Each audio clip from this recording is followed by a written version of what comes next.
Bom dia, queridos. Graça e paz da parte de Jesus. Ô Anderson, você consegue arrumar para mim uma folha de jornal? Você consegue arrumar para mim uma folha de jornal? Não? Então tá bom, eu vou ter que ficar fora do púlpito então, eu fico quase escondido aqui, a folha de jornal era para ficar em cima dela, né? Queridos, é bom demais estar aqui com os irmãos, e estar aqui é fácil demais, muito fácil. Por que fácil? Por causa da igreja, por causa do pastor, por causa dos irmãos, então é fácil. Então, eu estou em família, a família cristã, mas também a família igreja, no sentido de ter aqui familiares. Eu louvo a Deus pela vida dessa igreja, louvo a Deus pela vida do pastor Francisco, dos irmãos. Eu tive que trocar minha roupa, irmãos. Eu vim tão bem vestido pela manhã, né, camuflado, missão, né, como um soldado, mas o Anderson falou, tira, tira, porque isso aí não. Aí tá bom, eu tirei. Brincadeirinha, irmãos. Foi que eu queria trazer uma palavra para os homens, eu precisava me vestir, ter vindo daquele jeito, foi proposital. Mas eu falei para ele, não, eu vou tirar, eu quero pensar com os irmãos nessa manhã, e pensar de uma forma leve, tranquila, não achando que os irmãos não são capazes, muito pelo contrário, reforçando aquilo que os irmãos são capazes. Os irmãos estão cumprindo a missão dada pelo Senhor, e estão indo muito bem. Deus continue abençoando os irmãos, em todos os aspectos. É claro que existem coisas que a gente precisa melhorar. Por exemplo, eu preciso melhorar muito. A igreja em que pastoreio, a Igreja Batista Central em Cachoeiro de Macacu, esse ano eu faço 14 anos lá. Mas eu preciso melhorar muito. Eu cheguei lá de um jeito, já melhorei bastante, mas eu preciso melhorar muito mais ainda. Porque entendo, queridos, que a vida precisa ser assim, principalmente quando a gente pensa em ministério. E a gente precisa estar sempre buscando aperfeiçoar, sempre buscando melhorar. A minha família precisa ser forte, a sua também. Eu preciso melhorar enquanto marido, eu preciso melhorar enquanto pai, eu preciso melhorar enquanto pastor, eu preciso melhorar enquanto gente. E você também.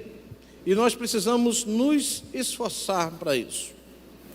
Eu quero pensar com você num texto de 2 Samuel, no capítulo de número 23, verso 11 e 12. E entendo que aquilo que Deus colocou no meu coração, na minha mente, para trazer para os irmãos, seja de fato aquilo que eu preciso nessa manhã e que você também precisa nessa manhã. E entendo que nesta manhã Deus nos dá esse privilégio de nós estarmos aqui.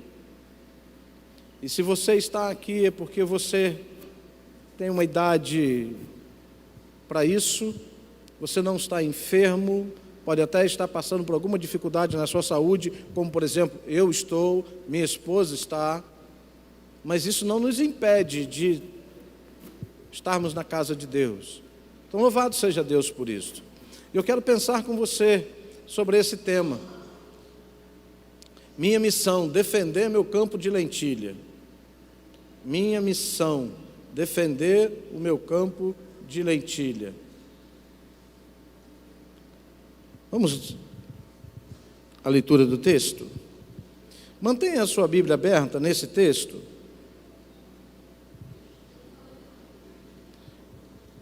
Segundo Samuel, capítulo de número 23, versículos de número 11 e 12.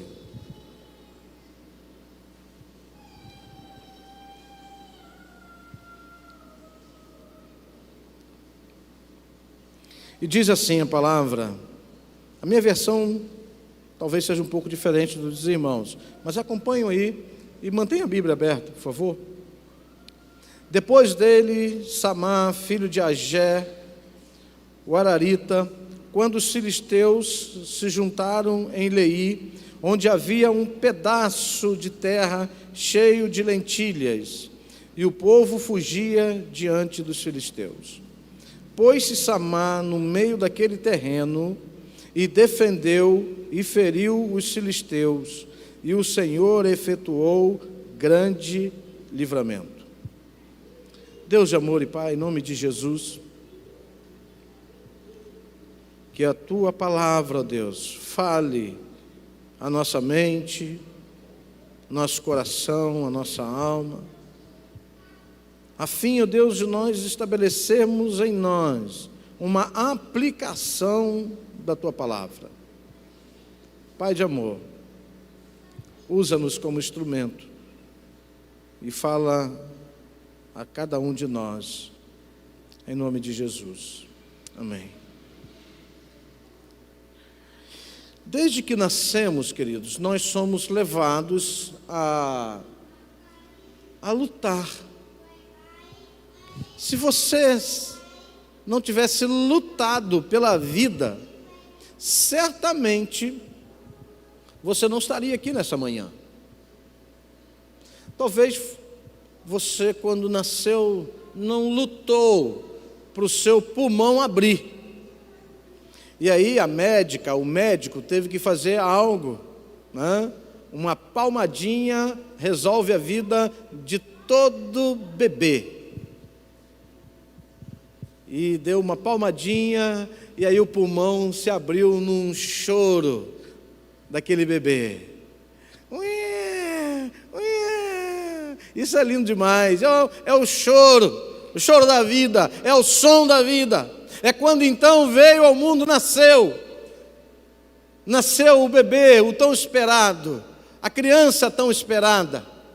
Eu quero crer, queridos, que a vida é assim. A vida nos leva a situações em que a gente vai ter que lutar, e lutar sempre. Quantas lutas você já tem travado ao longo da sua jornada? A minha jornada tem 54 anos, muito bem vividos. A maioria deles na presença de Deus. Eu vou dizer 54 anos na presença de Deus. Nasci em um lar cristão. Sou natural lá da Toca da Onça, no Cerro Frio. Nasci lá. E lugar bom. Se um dia, Papai do Céu, me conceder 2 dinheiros, eu vou comprar um terreno lá onde eu nasci. E se for possível, naquela região, lá no último lugar da estrada. Porque aquilo lá tem lembranças, eu tenho memórias lá. E foi lá que um dia minha mãe, Maria, ela é grande. Os irmãos conhecem, a maioria conhece a minha mãe Maria. Ela é desse tamanhozinho assim, ó, 49 quilos, né, 1,5 metro. Mas ô mulher para lutar, ô mulher guerreira. Eu, quando tinha por volta de 4 anos de idade, eu tive um problema de saúde, em que um homem disse para minha mãe, meu pai, ele estava me levando para um médico em Macaé, e aquele homem disse para minha mãe, leva esse menino para morrer em casa, porque esse menino está podre, ele fede igual um cadáver. E minha mãe disse o seguinte para aquele homem, esse não vai morrer não, Deus vai curá-lo e ele vai ser pastor. Eu tenho 54 anos, sou pastor, fui curado. Mas não fui curado só daquela doença não, fui curado de gagueira também, tá? Eu já fui gago, tá? Quando eu era criança, eu levantava a perna para falar, então eu tive que lutar. E fui lutar com Deus, e Deus me chamou para ser pastor. Imagina, um pastor gago falando os irmãos aqui nessa manhã. Seria difícil demais. A gente ia começar o sermão e ia terminar, você ia ficar rindo. Enfim, é fato que eu dormi e no outro dia eu acordei sem gagueira alguma. De vez em quando alguma palavra trava, né, para eu lembrar do feito, do milagre de Deus na minha vida. E aí vai por aí fora algumas outras questões mais. Ou seja, a luta, querido, a luta, a gente vai ter que lutar sempre. E a gente luta sempre para que a gente possa vencer, não é isso? Você luta para vencer, porque você tem algo de valor. E o texto vai dizer o seguinte: Samá, um camarada da montanha, um camarada agricultor que tinha habilidade também com a agricultura. Viu como travou? Viu? É para eu lembrar que eu sou gago, ou que eu já fui. E ele vai então ser confrontado, tem um adversário forte, os filisteus, que vinham para arrazoar a plantação, o sustento, a subsistência da sua família. Era um campo de lentilhas. Um campo de lentilhas. É aquilo que eles precisavam para, na verdade, continuar vivendo. Dando comida aos filhos. Questão da sobrevivência. E ali então, os filisteus vieram para acabar com aquele campo de lentilhas. E diz o texto que os israelitas foram embora. Desistiram da luta. E eu vou dizer de uma forma bem clara, desistiram muito cedo. Mas Samá não. Diz aí no texto que Samá toma posição, e o texto vai claro, ele toma posição no meio do campo de lentilhas. E quando ele toma posição, ali está, querido, a chave para ele continuar vivendo, sobrevivendo e lutando. Porque quando ele toma posição no meio do campo de lentilha, é como dizendo o seguinte: usa esse campo de lentilha como a sua família. Entenda que esse campo de lentilha é a sua casa, a sua família, os seus, o seu casamento, os seus filhos, e por aí adiante. Entenda que ele então toma posição no meio, no centro, ou seja, há um lugar estratégico para o combate. E o lugar estratégico para um combate é no centro da vontade de Deus. E quando eu e você nos posicionamos no centro da vontade de Deus, certamente, querido, nós vamos vencendo as adversidades na vida. E que elas não são poucas, elas são enormes. E são muitas. Nós não podemos abrir mão, querido, das coisas de valor em nossa vida por nada. Por nada. Jim Elliot escreveu: não é tolo aquele que abre mão daquilo que não pode reter para abraçar aquilo que não pode perder. É claro que ele está falando, e quando ele fala essa expressão, ele está falando a respeito de salvação, está falando a respeito de ministério. Mas qual é o ministério que você tem dentro da sua casa, dentro da sua família? Você recebeu uma missão. Você recebeu uma missão enquanto filho, recebeu uma missão enquanto marido, enquanto esposa, enquanto filha, enquanto pais. Então, para cada um desses, Deus deu uma missão. Eu quero crer, queridos, que eu e você queremos vencer na nossa família, vencer as dificuldades que nós enfrentamos. E como enfrentamos adversidades? Lembro-me como se fosse hoje. Logo no meu primeiro ano de casamento, eu tive uma grande adversidade lá em casa. Eu me desentendi com o Silimar. E o sujeito, para desentender com o Silimar, tem que ser muito ruim.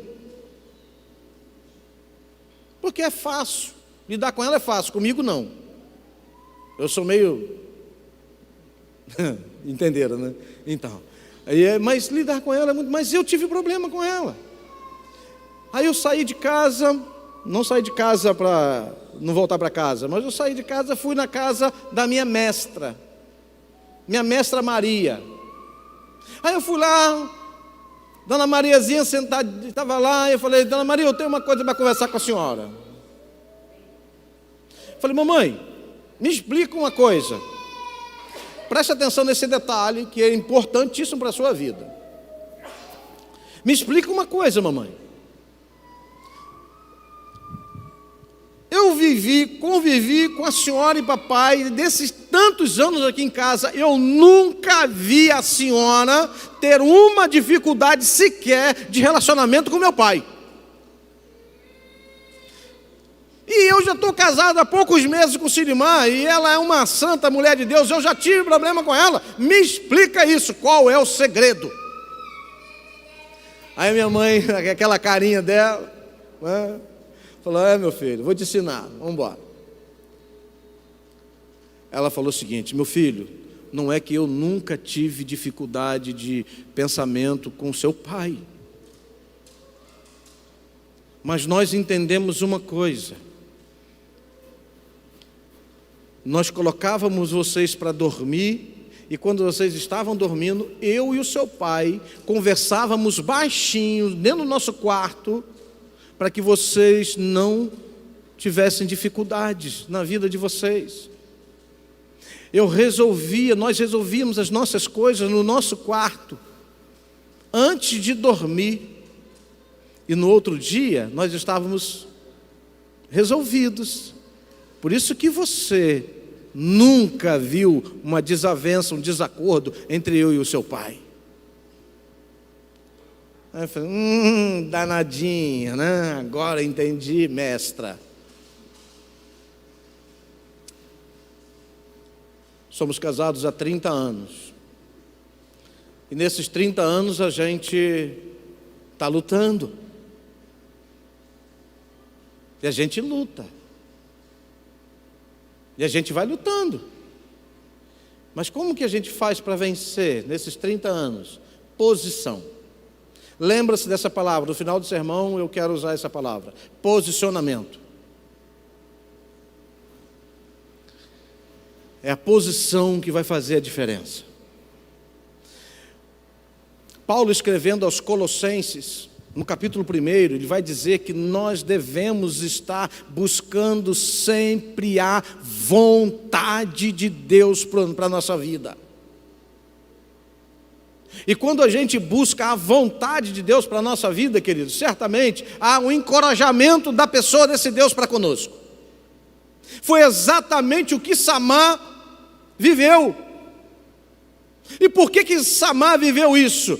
É simples. Se você for ler o texto do Salmo 124, você vai entender. Quando Davi escreveu o Salmo 124, certamente Samar estava lá, naquele momento. E ele aprendeu com Davi que quando alguém se encontra numa situação de muita adversidade, de coisas impossíveis, ou de uma situação impossível até, ele precisa se posicionar diante de Deus e se ajoelhar, e ajoelhado diante de Deus, e então clamar ali, enfiar a cara no pó. E então Davi pode escrever o Salmo de número 124: se não for o Senhor que esteve ao nosso lado, ora diga Israel, se não for o Senhor que esteve ao nosso lado, as águas impetuosas teriam passado sobre nós. E aí o texto prossegue, depois você lê em casa. Mas no final ele vai dizer: bendito seja o Senhor que nos livrou. Bendito seja o Senhor. Há uma expressão semelhante nesse texto de 2 Samuel, que vai dizer: e o Senhor concedeu a Samar naquele dia uma grande vitória. Nós queremos a vitória, nós queremos vencer, nós queremos sobrepor, mas como? E aí o texto vai dizer: é preciso tomar posição no centro da vontade de Deus, para que então a gente possa vencer as adversidades da vida, que não são poucas. Quanto mais quando nós estamos falando de família. Olha como que é complicado esse negócio de família. Você se casou com alguém que não tinha nada a ver com você. Ela foi criada, ou ele foi criado, com família diferente da sua. São diferentes. Em tudo, em costumes, em uso e costumes, enfim. Mas o texto vai dizer o seguinte: deixa pai e mãe e se une à sua esposa e serão dois uma só carne. A partir dali, você inicia uma trajetória de uma nova família. Deixa pai e mãe, se une ao seu cônjuge e segue a vida. E vai lutar. E tendo os filhos em sujeição, a Bíblia vai dizer sobre isso. Amando a esposa assim como Cristo amou a igreja e por ela se entregou. Sendo submissa, sendo ajudadora, estando em sujeição ao seu esposo. E os pais não provocando a ira aos filhos, e os filhos sendo obedientes e cooperadores no processo da família.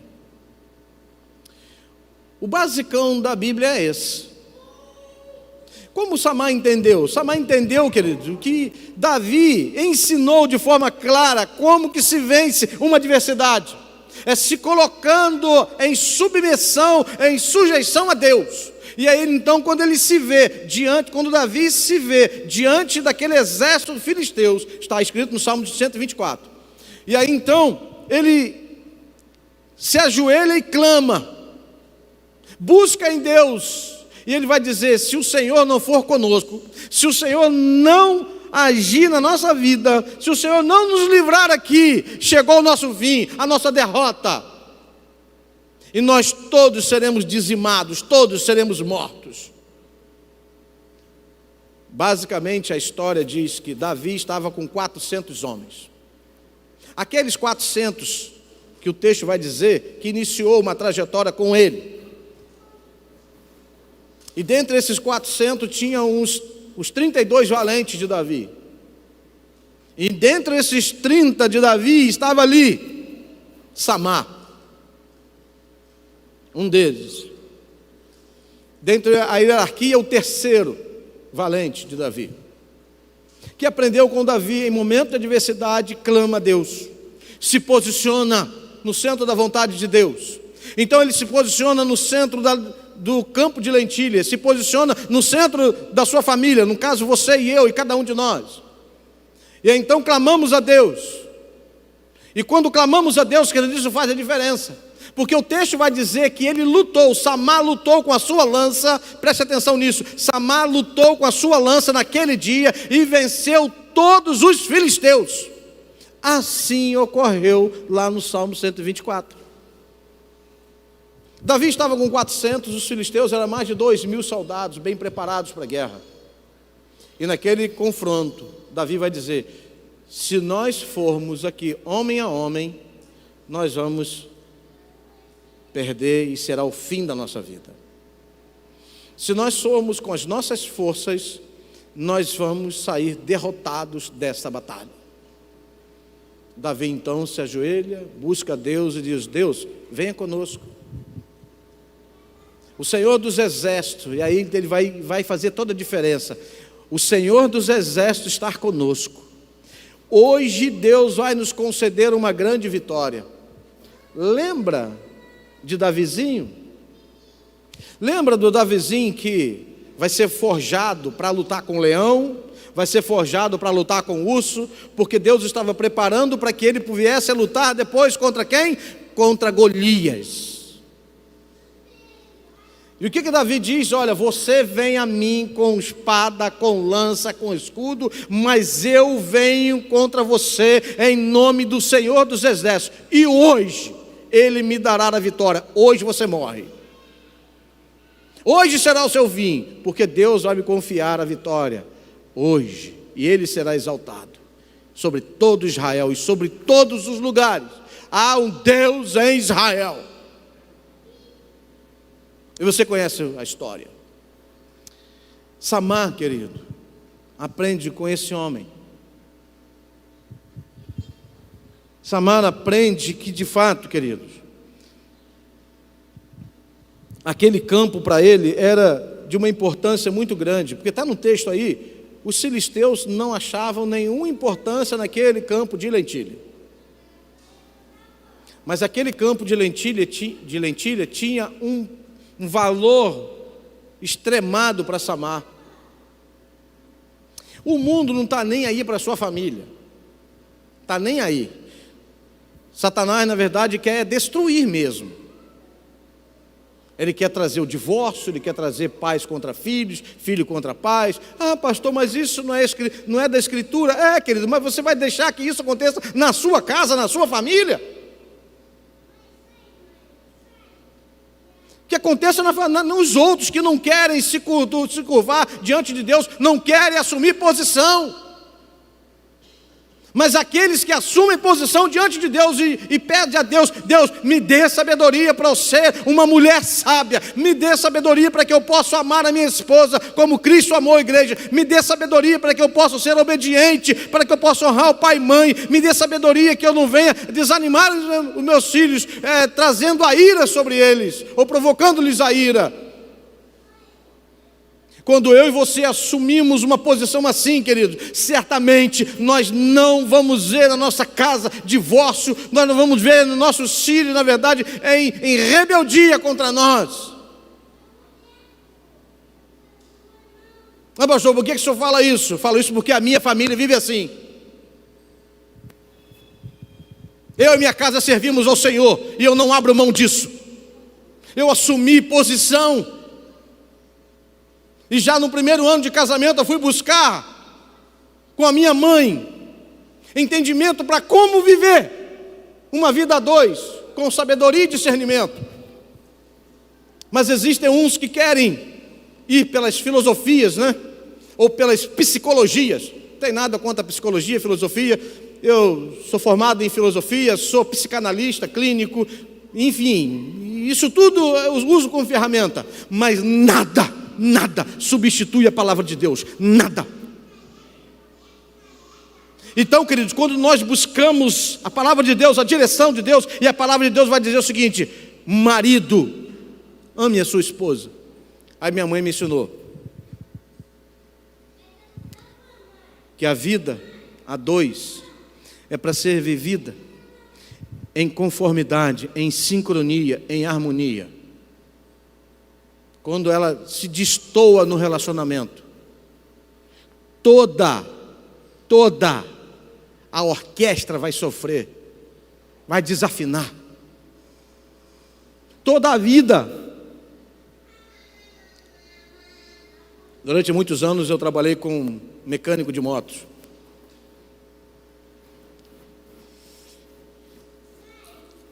Quando a gente conhece um pouquinho sobre isso, é fácil da gente descobrir qual é o problema que aquela moto está passando. E é fácil.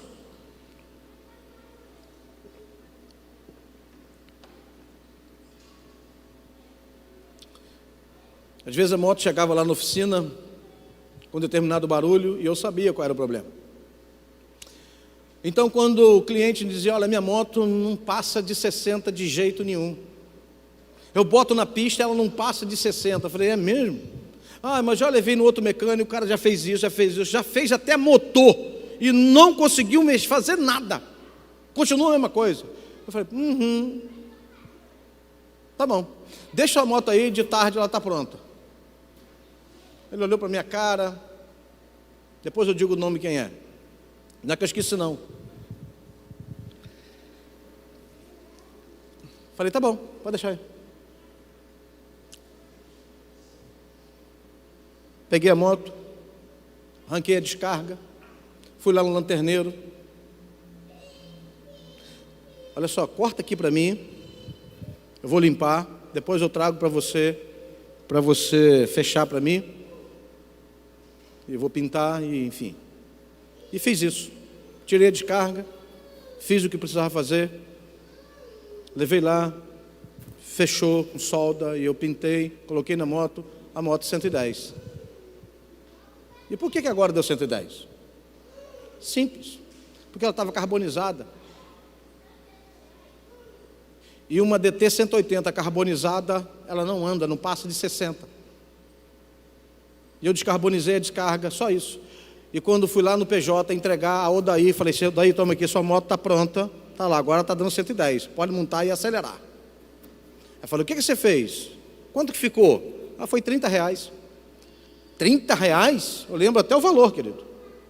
Ah, ué, eu só descarbonizei a descarga, foi tanto do camarada para soldar, dando meu serviço e tal, R$30. Eu não acredito, o cara já fez isso, aquilo, eu gastei uma fortuna nessa moto, é uma DT preta.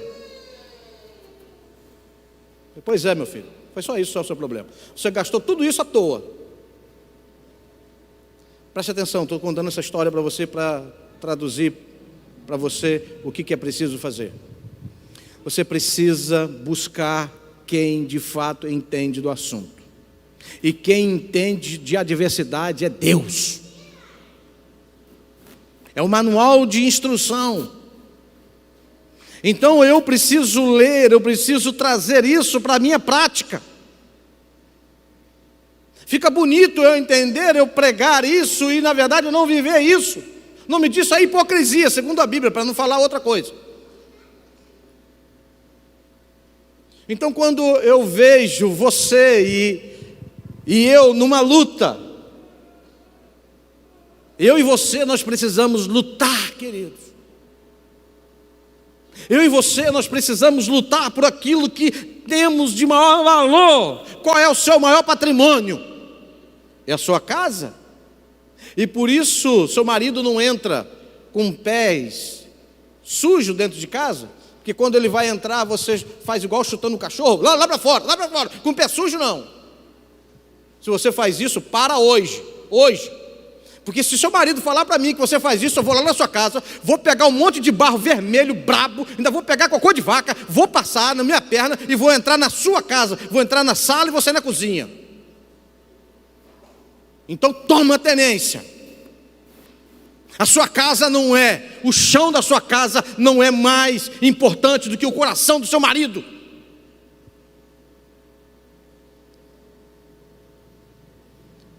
Samar entendeu que o campo de lentilha para ele era precioso demais. Samar entendeu que aquele campo de lentilha era a vida dele, era a vida da sua família, era a vida do seu povo, e disse o seguinte: aqui, filisteu incircunciso nenhum vai chegar e vai afrontar o Deus de Israel, o meu povo e a minha família não, porque eu estou posicionado, e eu vou lutar. Daí então, querido, a Bíblia registra que esse camarada era um dos valentes de Davi, o terceiro.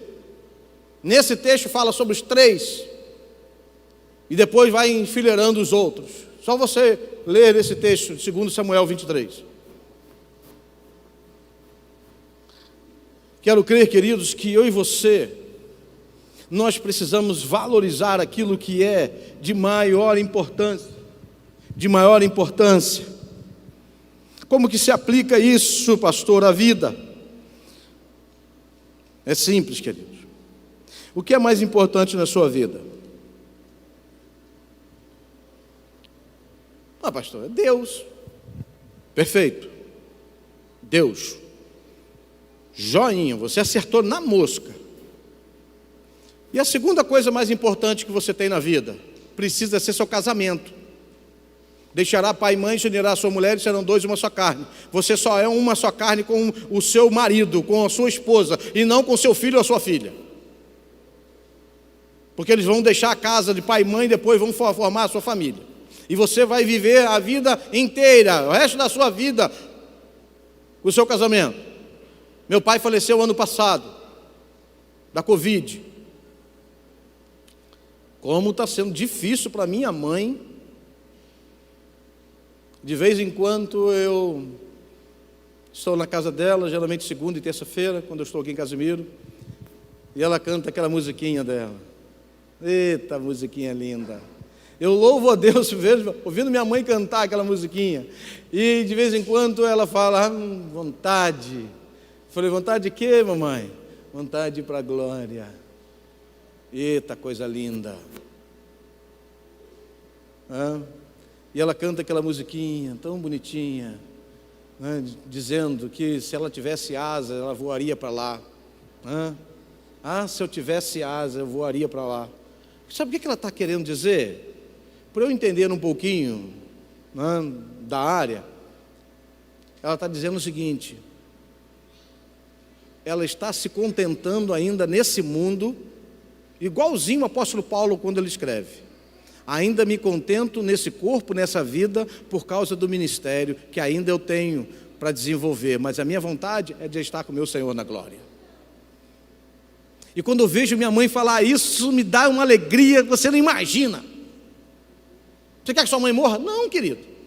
A alegria de que ela tem, na verdade, agora do céu, porque ela sabe que daqui a pouco ela vai estar no céu.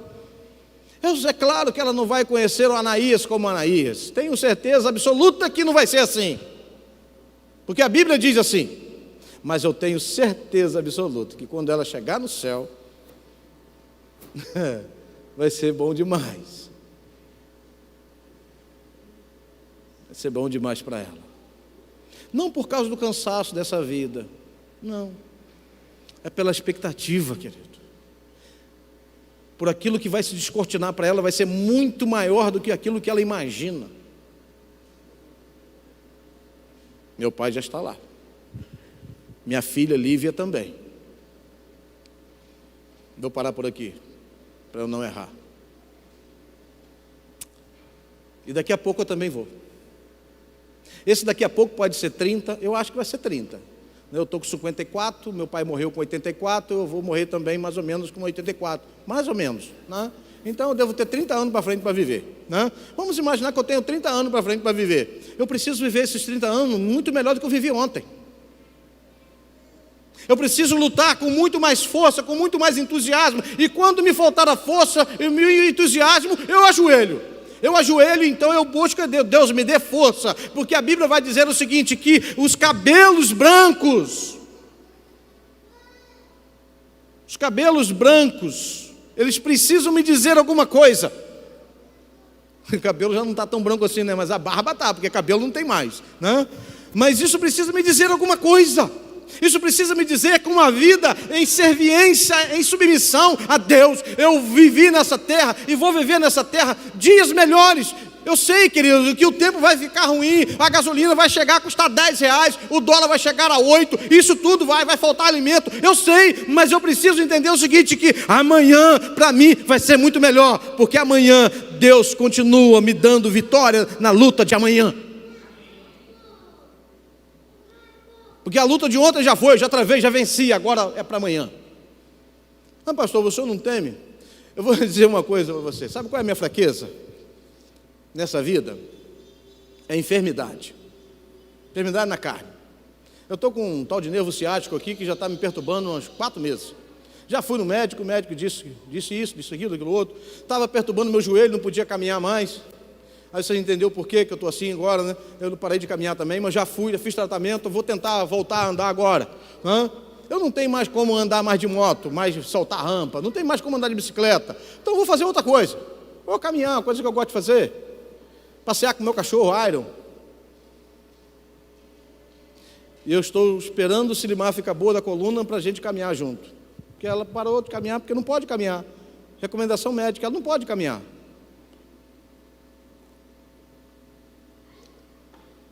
Mas se Deus me der essa graça dela ficar boa da coluna e eu boa do joelho, você pode ter certeza absoluta.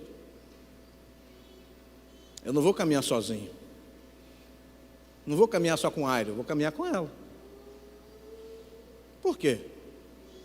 Porque ela é a pessoa mais importante da minha vida e mais significativa. Lá na igreja eu digo mais ou menos o seguinte. Hoje eu não digo mais isso não, porque eles já acostumaram. Você pode mexer comigo, mas não mexe com o Silimar, porque senão vai dar burro para você.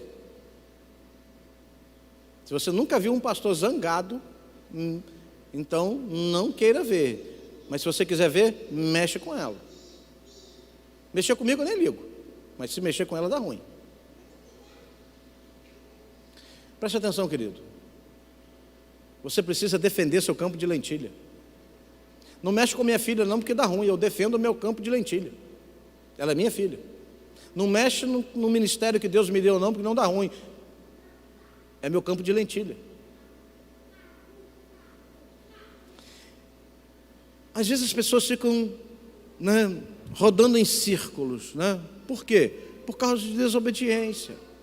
A vida parece que não vai, não avança, por causa da desobediência. E todas as vezes que nós desobedecemos, queridos, nós erramos.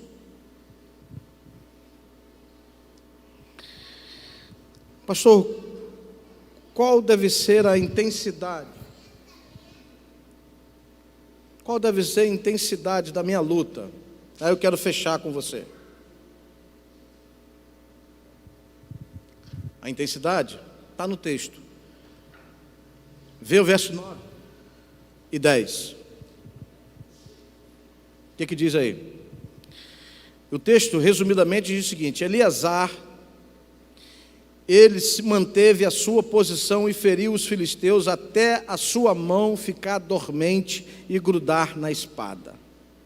E aí o texto vai terminando. O Senhor concedeu uma grande vitória a Israel naquele dia. E o exército voltou para onde Eleazar estava, mas somente para saquear os mortos. Preste atenção. Até quando? Até a exaustão. Até quando? Qual é a intensidade da minha luta, da minha missão com a minha família? Até a exaustão. Pastor, mas eu já fiz de tudo. Já fez de tudo? Tudo o quê? Eu já orei. Aí eu fiz as semanas de oração em prol da família e não resolveu nada. Chegou a exaustão? Não. Quantas vezes você já fez jejum? Nenhum. Então faz jejum. Pastor, eu sou batista. É por isso mesmo. Você é batista, por isso você tem que fazer jejum. Senão você vai ser um frangote. Você não vai vencer nada. Mas isso não aprendi isso. Então aprende, vai falar com o seu pastor, vai falar com o seu líder, ele vai te falar como que é. Ou então vai ler na Bíblia que você vai aprender a fazer.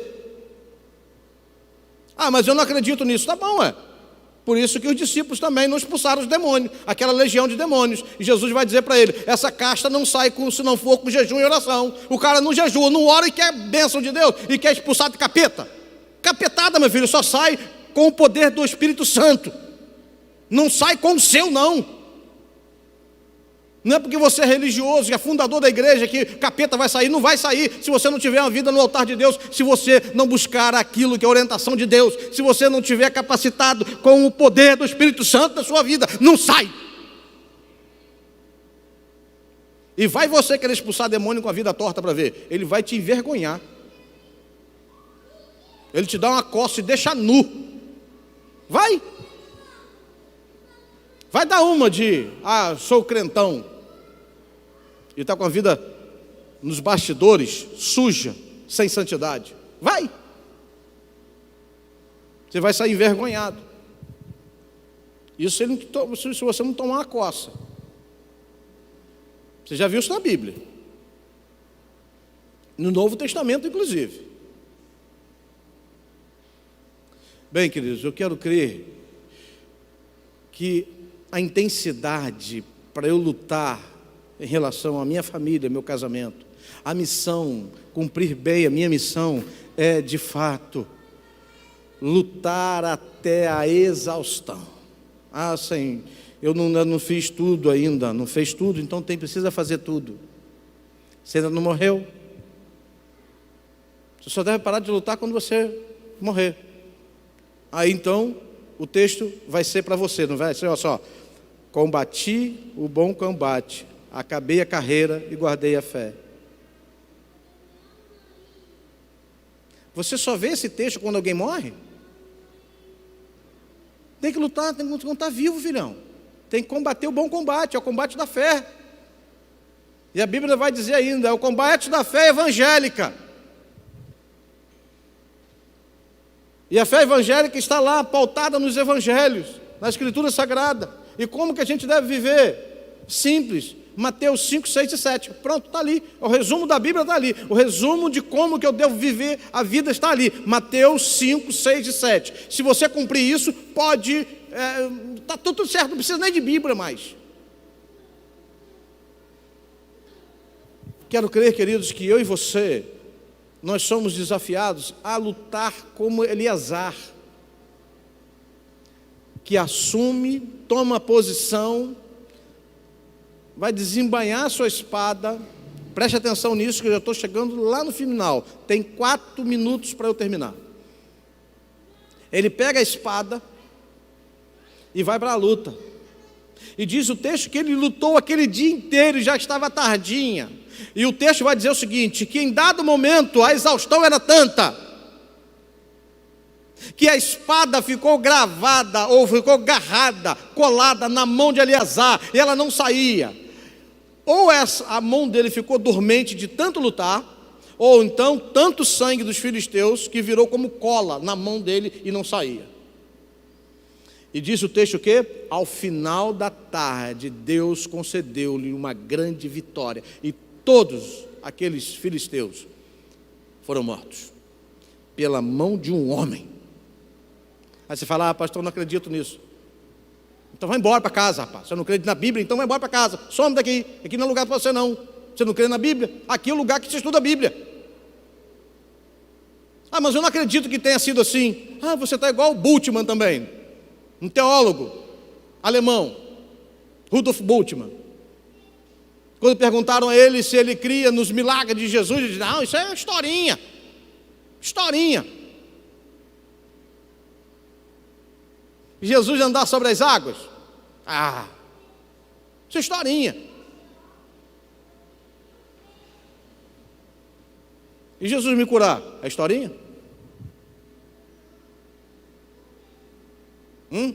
É historinha?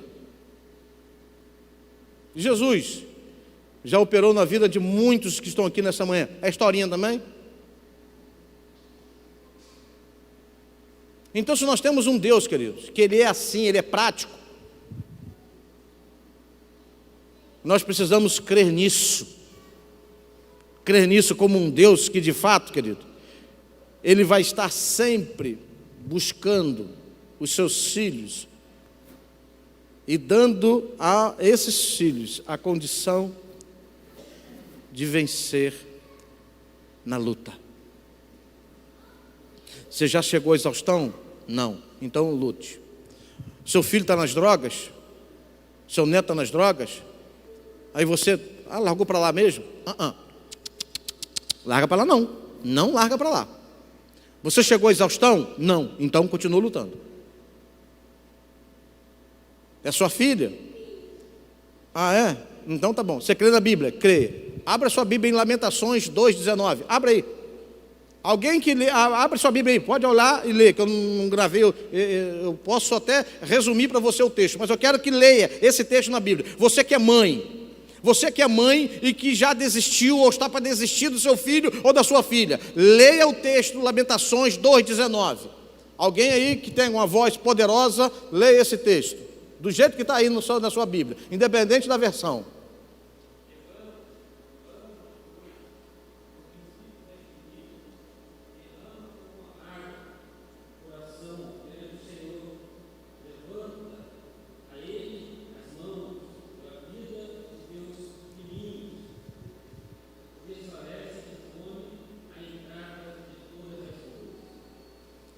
O resumo desse texto é: a oração de uma mãe muda a história dos seus filhos. Então, mães, Déboras, mulheres de oração, não desistam de orar pelos seus filhos, pelos seus netos. Não desistam.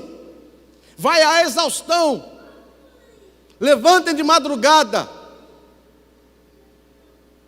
e orem. Pastor, de madrugada é filha menor? Não, querido. De madrugada é uma força de expressão ali para a oração, ou seja, vai além da sua capacidade, vença o seu sono, vença a sua preguiça, vença a sua disposição. Ah, pastor, não acredito nisso. Então não ora, filhão. Precisa orar. Vai continuar indo para o buraco. Mas a oração do justo, então seja justo, seja uma justa, e lute, trabalhe pela sua família, é a sua missão. Eu quero terminar dizendo para você o seguinte: pastor, o que eu devo fazer então para melhorar o meu conhecimento de família? Leia alguma coisa, querido.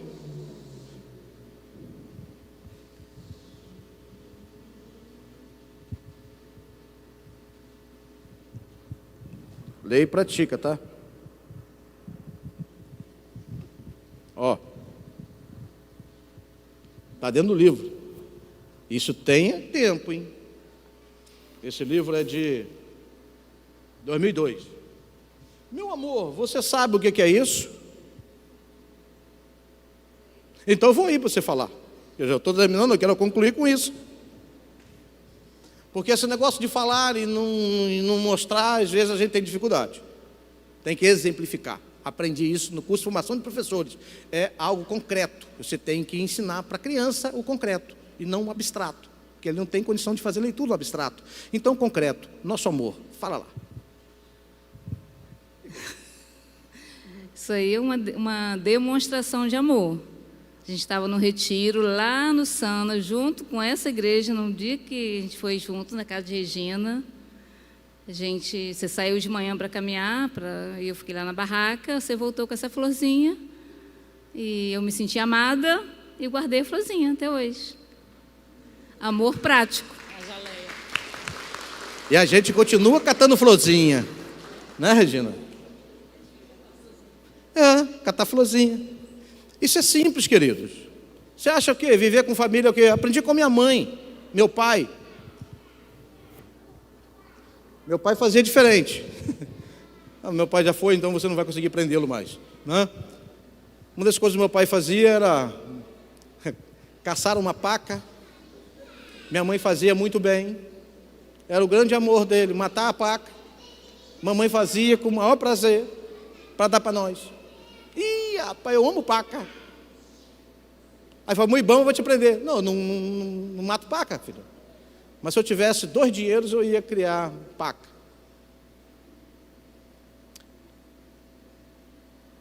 Preste atenção, quero fechar. Valorize o seu campo de lentilha, querido, querida. Mas não valorize no discurso, não. William Shakespeare escreveu: aquele que não demonstra amor não ama.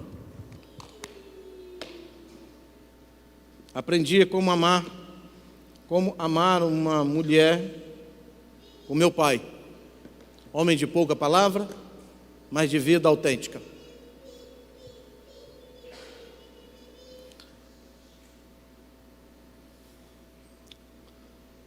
Aprendi a ser homem de Deus, que crê no impossível, quando então eu ouvi que a minha mãe, que nunca foi numa escola, nunca foi,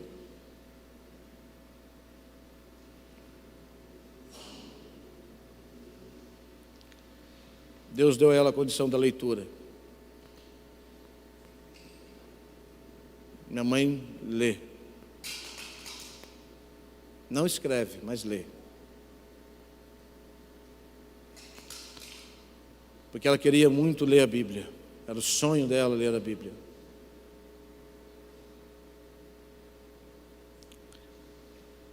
Então, querido, preste atenção. É até a exaustão. E o texto vai dizer que a espada e o braço de Eleazar não sabia o que era o braço e não sabia o que era a espada. Era uma coisa só. Você entendeu o que Deus quis com você nessa manhã? Tem alguma coisa que você precisa lutar? Tem que lutar mais? Você nessa manhã quer fazer um acordo com Deus? É isso mesmo, um acordo?